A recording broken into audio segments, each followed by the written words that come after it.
Is Alisson packing his bags for Italy? Manchester United plotting a massive raid on Newcastle? And Jurgen Klopp, is there a secret agreement with Real Madrid behind his Red Bull exit? All this and much more today. Every like on this video helps us bring you fresh transfer news every single day. Let's try to hit 200. Now let's dive in.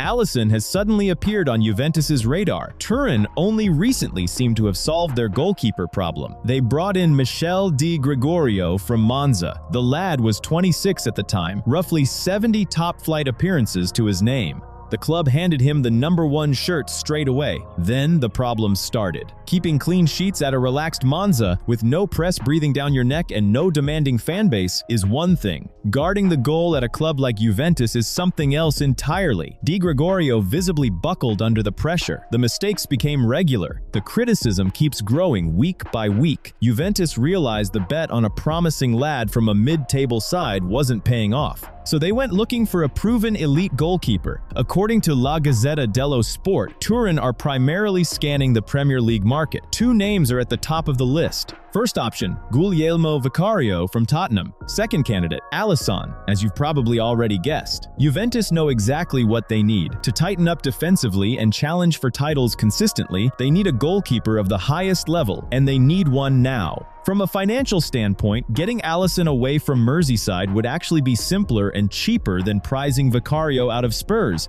and it has nothing to do with the Brazilian's quality. It's purely about age. Alisson turns 34 at the start of next season. Tottenham's keeper is 4 years younger, costs significantly more, and is seen as a long-term investment. For Alisson personally, a move to Italy wouldn't be a shock. He's been there before, 2 outstanding seasons at Roma, and the man who managed him in Rome at the time was Luciano Spalletti, who now happens to be in charge at Juventus. The connection is already there. The demands are familiar. Adapting to the manager's system won't take long at all. As for Liverpool, they saw this coming. Let's be straight about it. Over the last 3 years, the Brazilian has spent more and more time in the treatment room. Something always crops up. This autumn, he missed 7 matches with a hamstring issue. Calling him fully reliable in terms of fitness just isn't honest anymore. That's exactly why Liverpool moved early and spent nearly £30 million on Giorgi Mamardashvili back in 2024. The deal was done a full year before he actually joined. The Georgian had a stunning Euro tournament. He's already played 11 matches across all competitions for Liverpool. The plan is logical, a smooth transition of goalkeeping responsibility.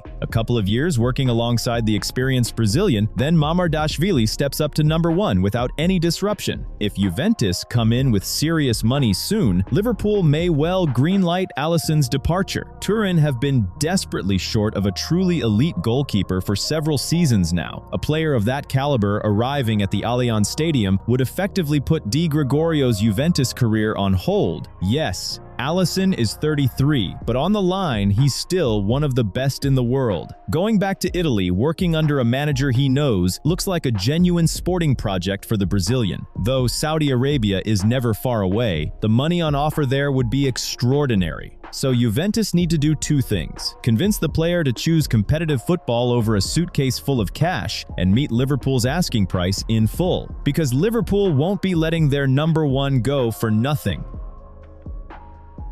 Sandro Tonali could be leaving Newcastle this summer. And if you're wondering who's after him, the list is a long one. Arsenal, Manchester United, Manchester City, and even Juventus, who'd love nothing more than to bring him back to Serie A. You can see why Newcastle are nervous. A little while ago, reports came out claiming that Tonali's agent had been shopping him around to Arsenal.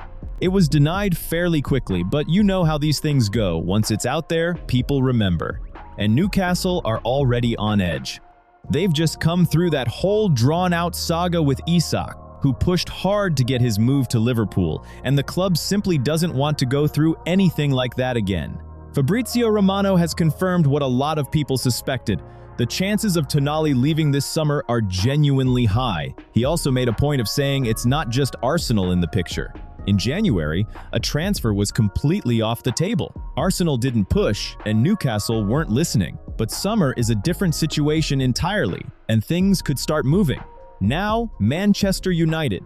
The Telegraph are reporting that Tonali is on their summer shortlist, along with Elliot Anderson and Adam Wharton.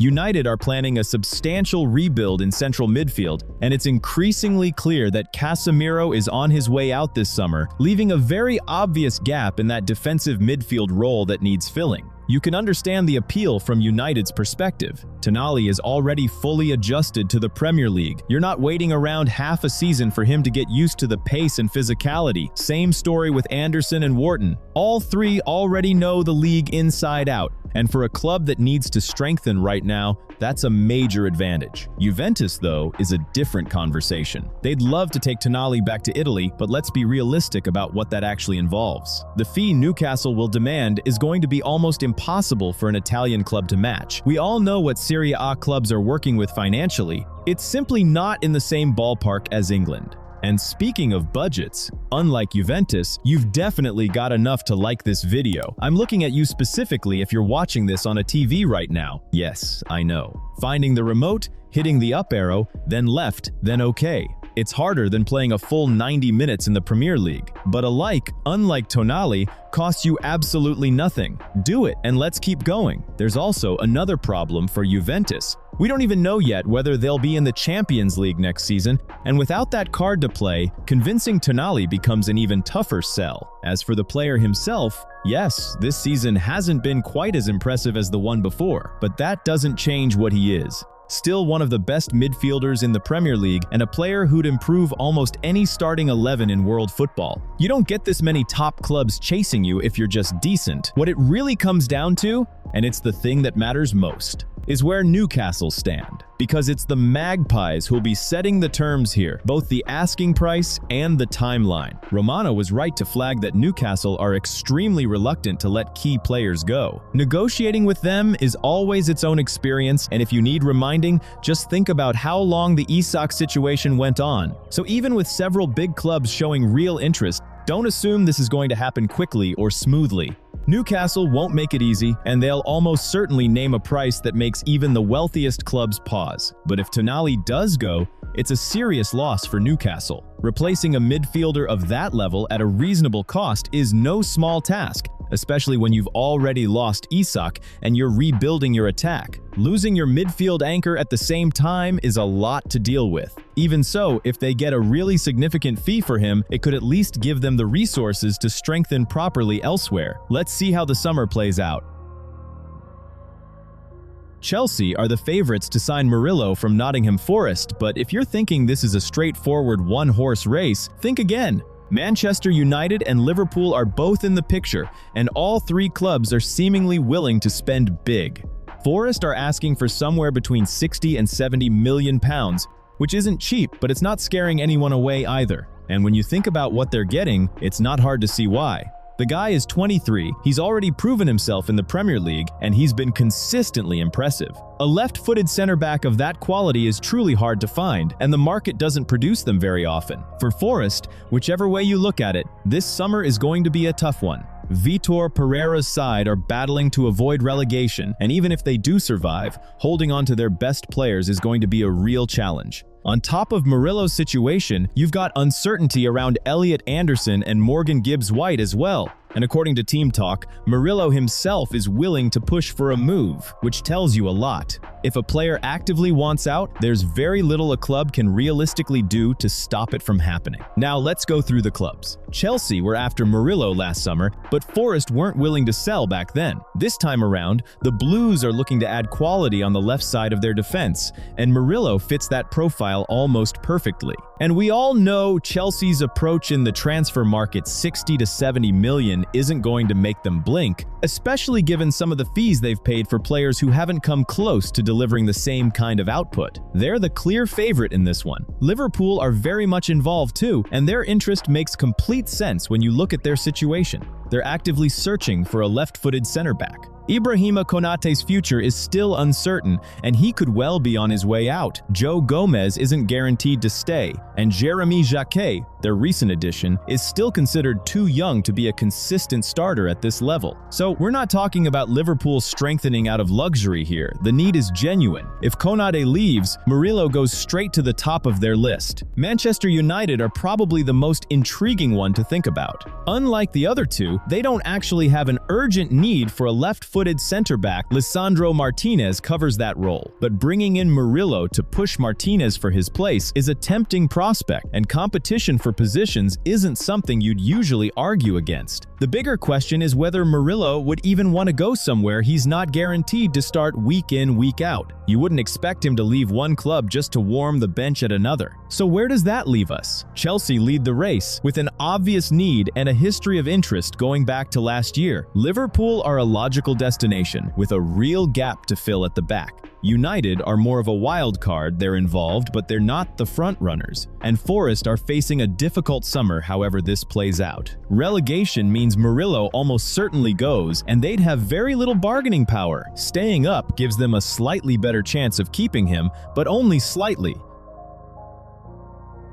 Gabriel Jesus is heading for the exit at Arsenal, and at this point, it's pretty much a done deal. His contract has just over a year left. The club no longer sees him as part of the first-team picture, and this summer transfer window will be the last realistic moment to get any meaningful fee for him. Arsenal are prepared to let the Brazilian go. For those who need a reminder, Jesus came to London in 2022. Arteta personally pushed for the transfer. The two had worked together at Manchester City, and the manager was determined to bring him along. The early seasons went reasonably well, but then injuries started piling up. His form dipped, and he gradually lost his place in the side. Last summer, Arsenal brought in Gyökeres, and that was essentially the final word on the matter. The Swede slotted straight into the #1 striker role, and Jesus has been left to collect minutes from the bench. This season, he's featured in 18 games, totaling fewer than 700 minutes on the pitch. That's the reality of a rotation player, and nothing more. As for who's interested, Fichajes reports that both Milan and Juventus have entered the picture. Two Italian clubs, both looking to strengthen their attack, and both seeing Jesus as a financially sensible opportunity.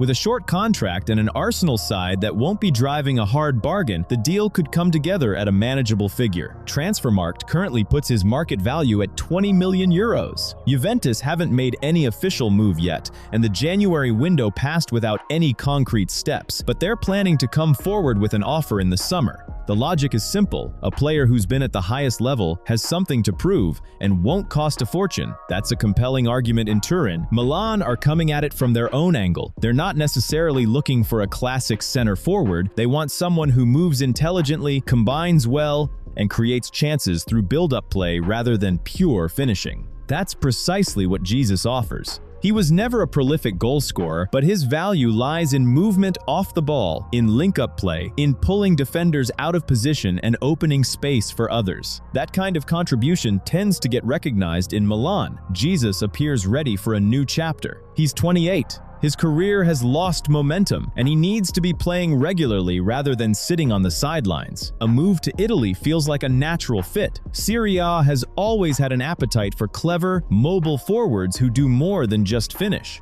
In my view, Jesus represents an interesting but genuinely risky option for either club. The injury history hasn't disappeared, and that remains the central question. If he's physically sound right now and properly motivated, he could slot in brilliantly, particularly at Milan, where he'd likely be given the freedom to roam and combine. But I wouldn't be rushing to call him a guaranteed upgrade.